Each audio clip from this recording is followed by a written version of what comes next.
চলো আজকের একটা পেন হোল্ডার বানানো যাক। তার জন্য আমি কিছু কাগজ গোল গোল করে একটু মোটা করে পাইপের মতো করে নিয়েছিলাম, বাট ওই ভিডিওটা আমার ফোন থেকে কোনো কারণবশত ডিলিট হয়ে গেছে, তো বাকি পার্টটুকুই দেখাচ্ছি। প্রত্যেকটা পার্ট আঠা দিয়ে আমি জুড়ে নিয়েছি, একটু অর্ধবৃত্ত স্টাইলে পেন হোল্ডারটা বানিয়েছি। তারপরে ওটাতে রেড কালার করে দিয়েছিলাম, তবে একটু হালকা করেই রেড কালারটা দিয়েছিলাম যাতে লেখাগুলো হালকা হালকা বোঝা যায়।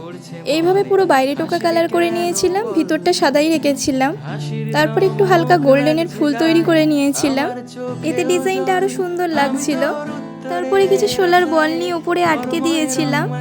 সামনেটাতে কী দেবো ভাবতে ভাবতেই প্রজাপতিটা চোখে পড়ে। এটা যতদূর মনে আছে আমার ছোটোবেলার কোনো ক্লিপের অংশ।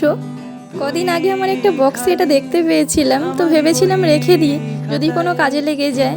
তো কাজে তো লেগেই গেল, এটা সামনে আটকে দিয়েছিলাম আঠা দিয়ে। তো এই তো রেডি আমার পেন হোল্ডার। তোমরা দেখে জানিও তো কেমন লাগলো।